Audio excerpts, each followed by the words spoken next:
Hi, welcome to my channel. This is my first video. It's basically I'm doing this to keep track of my little small orchid collection, taking pictures and all that, and I'm just not real good at keeping notes, and I figure if I do this I can keep records for myself, plus other people might want to know what else is going on and maybe sharing my experience and give me tips on how I can make things better. So what we are doing today, and just so you know that most of my videos will be about orchids, but I'm kind of a random person, so I might throw in a houseplant video every once in a while, because I do have a couple of those. I'm not into the exotic, like the monsteras and all the little, plants for now, neither with the orchids or with the houseplants. I love Phalaenopsis. I know a lot of people start off with Phalaenopsis and then they move on to the Oncidiums and the Cattleyas and the Dendrobiums and all the species and whatnot. But I still like my Phalaenopsis. Most of my orchids are Phalaenopsis. I'm a big fan of the Cattleyas. I like the big blousy flowers. I have yet to have one bloom for me. I did buy one in bloom. Nice white one. Supposed to have fragrance to it, didn't smell anything. Have a couple of Dendrobiums, few Oncidiums, but the bulk of what I have are the Phalaenopsis, and most of those were bought at my local grocery store, Home Depot, Lowe's. I did recently order a Violacea crossback with sibling, and ended up getting a free Speciosa red, so I'll do a video on those eventually. Kind of have to learn what they are. But today's video is a repot of a repot I did yesterday of, ta-da, my Oncidium Sharry baby. And here she is. So, she was in a smaller pot. The roots ate it up. And then this is, let me move this stick out of the way. So this is her latest new growth that has fully matured and is not going to flower for me because she was recovering. I actually have two other pieces of her from when I originally got her back in October of 2019. Went to repot her and she fell apart. So I've got actually two others of those. So I will show you those at another time. But she now has a new growth. So I was like, let's repot her. I put her in here because I thought that this was the biggest pot that I had. And I think this is maybe a 5-inch pot. And then I'm looking through my collection today. I look at them every day, no matter what time of day. I usually will do it when I come home from work on the week, and spot water. My big watering is usually on Tuesdays and either Thursdays or Fridays. But I do spot water throughout the week because, orchids have different needs. You can't put everybody on one schedule and say, I'm going to water everybody at one time, unless you have them, like Roger has his in groups or sets, where they kind of have the same wet-dry cycle, so he can water them kind of in the same process, like his holy clay pots that he has Cattleyas in. Eventually I will get to a system like that. Right now though, like I said, kind of random, so I just kind of do it as I see fit. I do have two small mounted orchids, and taking care of those, I've decided I probably won't be mounting any orchids anytime soon, because having to water them minimum once a day, with a growing season coming and them starting to grow and probably dry up quicker, probably twice a day. I don't have that kind of time. But back to our repot. So I've got everything that I need. So I did find this bigger clear plastic pot. Now I did find this one, okay, and it's just a regular nursery pot. Let me move this out of the way. A regular nursery pot, and I really like it because it is shallow. It's really wide. It will sit in the mask really well and up kind of higher. And I do have I do have rocks in there. See? Random. But because it's not clear, I don't see what's going on inside, and I am one of those anal people that I like to see what's going on inside my pot with my orchids. Now, if this was just a regular house plant, I'd pot it up. But because it's not, and I do like to see the roots, and I love the roots. Matter of fact, when this one was taking over the roots, I practically looked at them every day. So, not going to use this one, so I'm going to go set it to the side. But I have everything else that I need for repotting. So I don't need any clippers because when I cleaned her off yesterday, there really weren't that many dead roots. And the few dead roots that were on there, I was just able to pick off. But we have our clear plastic pot. We have our café, otherwise known as coffee, or otherwise known as Keep Me Happy. And then I have my little bowl with my mix in it. So this is a mixture of New Zealand sphagnum moss, the long stuff. I didn't break it up. Got a couple of little things of charcoal. I've got a lot of perlite. And then I didn't add any more bark to this one because I'm going to use this media since I just put it in here yesterday. Obviously it's fresh, it's not old. So I will be using this, and I'm just going to pour this into here, and then we'll go from there. So with that said, normally you would want to squeeze your pot to kind of loosen the roots while the roots haven't had time to attach. So I have to be extra careful with my new growth because she is climbing and she's liable to break off. So let's just gently shake.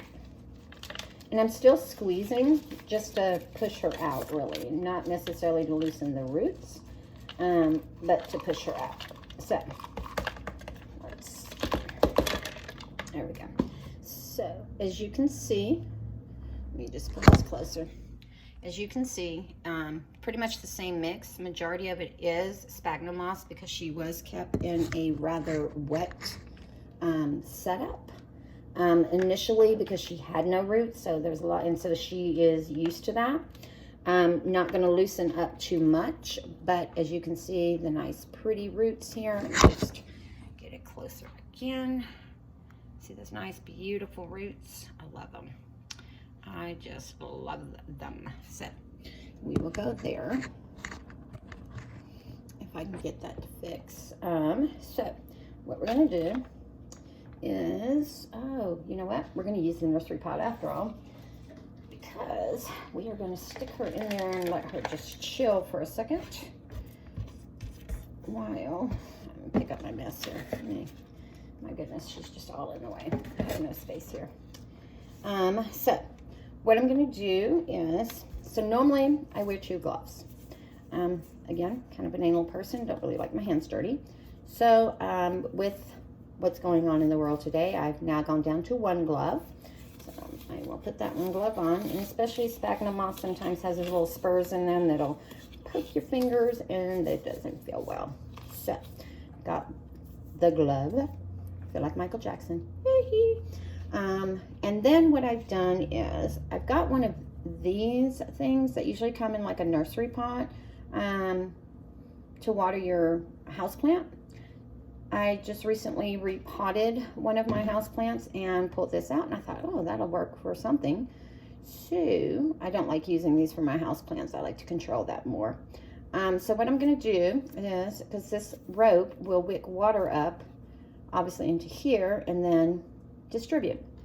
Because I'm going to put a lot of moss in here, and moss is also wicking, I drilled a hole in the bottom with a soldering iron. Just going to poke that in like so, okay? And then, get the plastic. What I'll do is there will be water in the bottom of this, and then I'll set it in there, and then that'll help keep my Sharry baby in the conditions that she's used to, which is more moisture. So, set the mask to the side, and we're going to mix this pretty good here. Like I said, it's got, so this, I just started using the charcoal. I've been collecting orchids since 2019, after we bought a house, and I knew we weren't going to move anymore because my husband was military, so no point in buying a bunch of stuff you can't take with you if they put you overseas, right? Which is where we spent the bulk of our time. I'm not complaining about it because I enjoyed it, but kind of hard to take plants overseas when they're going to be in a crate for 3 months. They'll be dead. Plus, you can't do it. So, but I'm just going to make sure it's all still nice and fluffy. And really, like I said, I want more sphagnum than anything else. The other stuff that's in here, of course, the charcoal, is to keep it nice and sweet so it doesn't go acidic. And then kind of I always like to pull out the little veiny looking stuff. And if you hear a dog barking, that would be my dog outside. Let's see. Make sure. There we go. And then what I'm going to do is we'll move that to the side. And of course, I have my little tray that I like to work on. Used to be my mother-in-law's. So take and we'll put some moss at the bottom around the moisture stick, as I call them. Okay. And what I'm going to do with her, because she is climbing, this is kind of why I wanted a wider pot, like I said, is I'm going to pot her at an angle. And then what I did is because her roots are so tight, I took a handful. Oh, you know what, though? Maybe I can spread her on this one because the pot is wider. But what I had done was just take a handful of the media and I stuffed it in here and then I put her in the pot. But I think, yes, I think we can just do her like this. But what I'm going to do is I'm going to kind of pot her at kind of an angle. I'm just going to make it kind of an awkward plant for a while, but that's okay. This way I can get that new growth, which I can barely see it, but it's right there where my finger is. Can you see it? So once I saw that, I was like, yeah, I'm gonna go ahead and put her in fresh media and start her off fresh, because the roots that she was creating weren't getting into the media fast enough, so they were dying. Matter of fact, there's a couple I missed yesterday. While we're here, let's just go ahead and grab them. But anywho, so I'm still going to take some of the media. I'm not gonna, it's gonna have more of the bark perlite and the, super long, bark perlite and the charcoal in it. I'm still gonna set that in the center while I spread her out. And then clean her a little bit. And then see if I can get some more underneath there. Just to make sure she's got, because Oncidiums, unlike Phalaenopsis, really don't like a lot of air. Air pockets aren't that bad, but you don't want a bunch. And you definitely don't want ginormous ones. So I'm just making sure that I'm getting that media up underneath there. And I'm being kind of gentle. I know it looks like I'm being rough, but what I'm grabbing down here, there's really no roots. All the roots are like right in this area here. But then, since I know this is kind of the way that I want her to sit, I'm going to put probably more of the drier stuff here. So put that down there, because I don't want this bulb here, which is the oldest bulb going towards the back of the pot, to rot on me. And it will rot on you if it stays too wet, because it's going to be a little, and then I'm going to, as Roger calls it, I'm going to have the media kind of at an angle so as not to rot any of my pseudobulbs that I have worked so very hard to get to grow. All right, and then, so now we're going to turn her around, and again, we'll put that moss kind of down at the bottom. And if you do it as you go along, and then I like to take my bamboo skewer and I like to move it, just kind of use it around. This way, you're not really crushing the roots too much.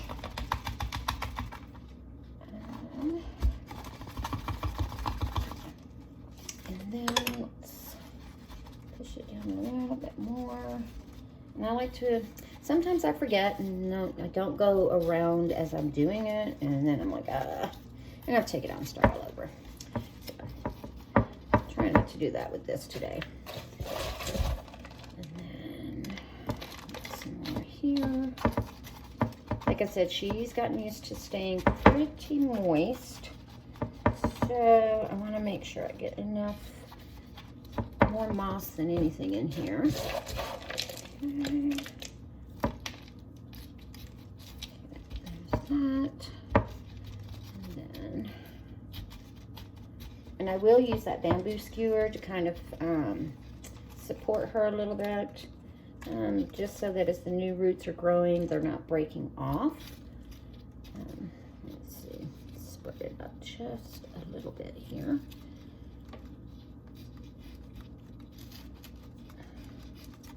Okay.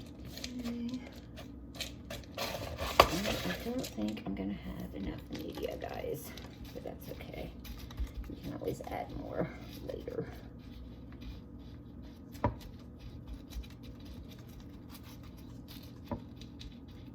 But I'm still leaving enough room. Let me show you.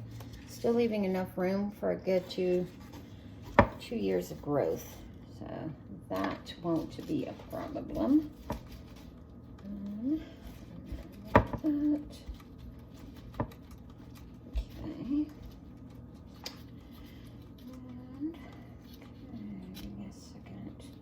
And then I want to make sure that I don't have that new growth covered with moss, because, you know, it might rot. And that would not be a good thing, because I'm hoping on the next growth I at least get a bloom, because I did get this out of bloom. The flowers were already spent when I got it, so I've never seen it in bloom in person. I've seen pictures, I've heard about it. I want to smell the chocolate in my house. So I will be right back because I have to go and get some more bark. 1 second. Okay, so back. Just so you guys know, the bark that I'm using is fir bark, kind of small grade fir bark. Looks like that. Just some small fir bark. And I will put quite a bit of it on this side where the older bulbs are. Again, because I don't want them drying out, but it also will help support the plant. Okay, that's pretty good on there. And then I'm going to put just a bit under here and make that one kind of sit up more. Again, so he's not sitting all in the moisture.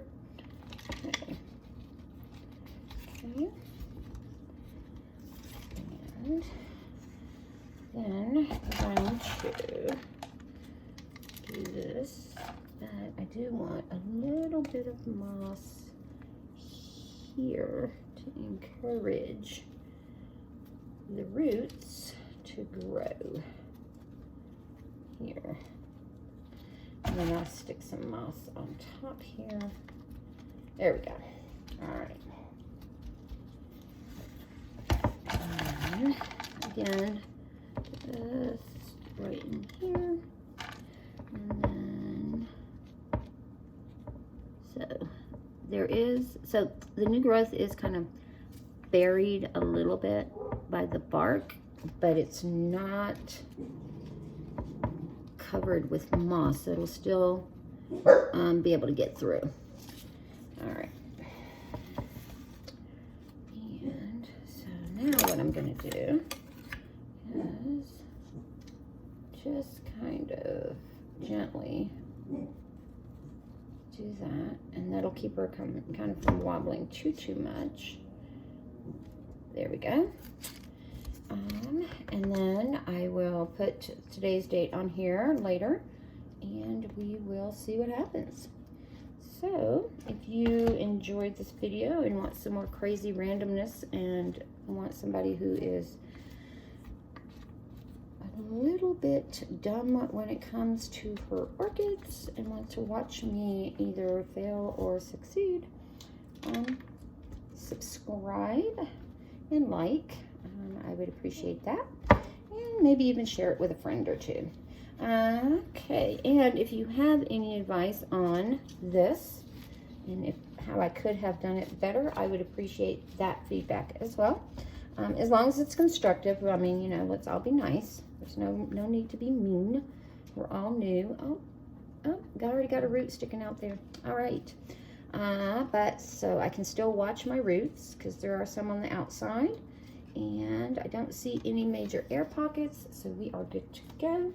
So what I'll do now is I will put some water into the mask, and then I will place her in there, and then she will go back on her shelf, and hopefully we will have some new growth in 9 to 10 months, and then maybe sometime next year we will have a bloom. Or maybe she'll just be faster, who knows? You never know with orchids what they're going to do. You can go by what they tell you, but then you're like, I don't know.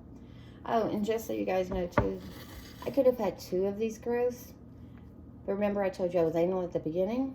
So I was tearing off the dry sheath, the little bract leaves, the little small ones that you're usually growing. And when I did that, I tore off brand new growth. So if you do that, be very careful, because you could lose a new growth. So I could have had 2 big juicy bulbs, but no, I had to ruin one of them. But anyway, so like I said, if you like this video, subscribe, share with your friends, give me some advice because I can use it, and I will see you when I post another. And nope, okay, I just was making sure. I don't like bark in between the leaves. So all right, well, you guys have a great day.